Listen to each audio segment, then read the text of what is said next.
And speaking of narrative wars, Canada is waging one with India. Their Prime Minister Justin Trudeau is leading it. He wants the world to believe that India is some rogue state, killing dissidents abroad, using diplomats to spy and flouting international laws. But New Delhi is setting the record straight. It has fielded the man at the center of this controversy. I'm talking about Sanjay Verma, India's High Commissioner in Ottawa. Canada had declared him a person of interest in the Nijjar case. So in protest, India recalled him.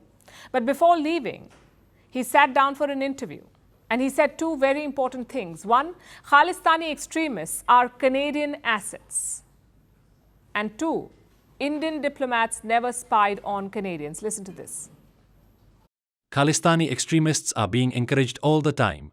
This is my allegation. I also know that some of these Khalistani extremists and terrorists are deep assets of Canadian Security Intelligence Service. Again, I'm not giving any evidence. It is all overt. There is nothing covered. It is all overt. We read the newspaper, we read their statements, we read their social media posts, and we infer from there. The first claim is very serious. Sanjay Verma says Khalistanis work for Canada. They're Canadian assets. They're deep state assets. And their objective? Clearly to destabilize India. In the interview, Sanjay Verma also spoke about Hardeep Singh Nijjar's case. He said that he condemned any murder, but he ruled out any Indian role in this case. As for the so-called evidence, he said there isn't any. He says Canada is yet to share any proof. Despite that, Canadian officials pushed on. Apparently, they wanted to question 6 Indian diplomats, the High Commissioner plus 5 others. Just one problem though, diplomats have legal immunity. You can't just call them up for questioning. So Canada asked India to waive their immunity to allow officials to question them, to allow Canadian officials to question the Indian diplomats. Again, no evidence given. Not even a reason for being named person of interest in this case. It tells you how baseless their investigation is. More like a witch hunt. If only they turned their focus elsewhere. Perhaps to the United States, where the apostle of peace, Gurpatwant Singh Pannun, is at it again. His latest sermon of harmony is out. He's threatening to blow up Indian airlines. That's right. Pannun says, don't fly Air India from November 1st to 19th. But why these dates? Well, they coincide with the anti-Sikh riots of 1984. So Pannun says if you fly on these dates, your life will be in danger. And it's not a new threat. This time last year, he issued the same warning, don't fly Air India. In December 2023, he threatened to attack the Indian Parliament. In January this year, he threatened to kill Punjab's Chief Minister. I must say, that's some serious activism there. A forceful use of free speech. And what are the Americans doing about it? Are they investigating him? Well, quite the opposite. They're investigating an alleged plot against Pannun. It involves a former Indian official. His name is Vikas Yadav. The US says he ordered the hit on Pannun. Now, Yadav is a wanted man in the US, so technically Washington can seek his extradition. What happens then? Will India hand him over? Well, they may not have to.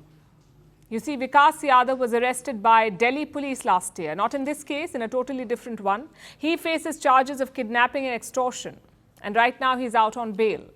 Until that case is settled, the one in India, Vikas Yadav cannot be extradited. And how long will that take for this case to be wrapped up?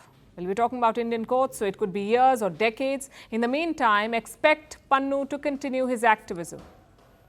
His non-violent appeals to blow up planes.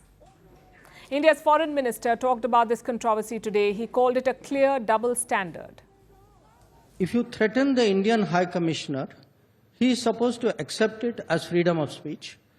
But if an Indian journalist says the Canadian High Commissioner walked out of South Block looking very grumpy, it is apparently foreign interference. We don't know how these cases will evolve, neither the Nijjar one nor the Pannun one, but one thing is quite clear, both cases have exposed Western hypocrisy. Just think about it. Pannun is openly threatening to attack Indian planes, to kill Indian politicians. In what world is this activism of freedom of speech? If an American plane was threatened, would the reaction be the same? In the past, they have jailed people for such threats, but no such action against Gurpatwant Singh Pannun. It's important to call out these double standards, to expose Western reality. If not, they will keep shaping the narrative around India. Firstpost decodes the U.S. election. Explains how America chooses its president. Your primer on the race to the White House. Everything you need to know about how America votes and its global implications. U.S. Election Explained. Every Monday and Thursday only on Firstpost.